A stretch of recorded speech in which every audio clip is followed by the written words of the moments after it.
Let's continue by talking about government health insurance plans. So these plans are obviously offered or administered or backed by the government.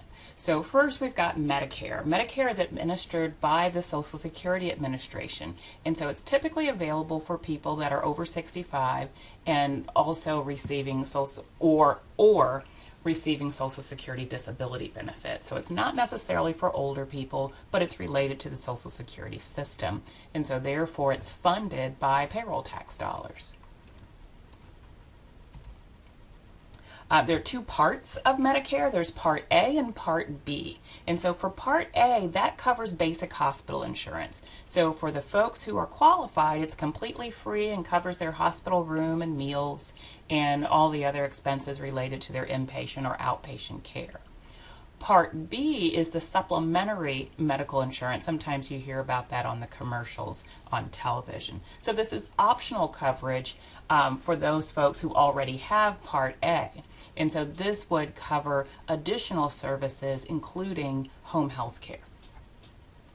Now, Medicaid is typically for people that are on public assistance. So those are state-run programs, and so Medicaid is designed to help people who can't afford to pay for their own health care. So the government does provide some funding for this as well. And there are quite a few people, as you can see, that are covered by Medicaid. So we've got Medicare and Medicaid. Now let's talk about workers' compensation. Workers' compensation insurance covers you if you have an accident related to your job. And so that coverage pays for your medical rehab expenses and even some disability income if you're going to have to be off work because of an accident that occurred while you were carrying out your duties. So the premiums are actually paid by your employer, so you don't have to pay for workers' comp. And so the premiums that the employers pay depend on the various jobs that their employees perform. And so the states administer these policies, so the coverage is going to vary from state to state. Now, we talked earlier about healthcare reform, and I was mentioning that this is on a lot of people's radar, that healthcare premiums are going up. Healthcare insurance is very important to people, but a whole lot of people can't afford it, so what do we do? So the goal of healthcare reform is try to address those issues and give more people access to the services that they need, but at rates that they can afford. So remember, we've got Medicare and Medicaid, so we're not talking about the people who are older and not working. They're typically covered by Medicare. We're not usually talking about people who are unemployed for whatever reason and can't afford their health care. We're talking about a large group of people in the middle who are working, but for whatever reason, they can't afford their health care, or maybe it's not even offered to them at work. And so, again, healthcare reform is looking to help those people who are caught in the middle as healthcare costs continue to increase. So, the main issue, and again, we're not going to get into a political discussion because some people have very strong feelings for or against these laws, but a major issue that has come up in this healthcare reform is the Affordable Health Care Act of 2010. And yes, this is the one that some folks call Obamacare.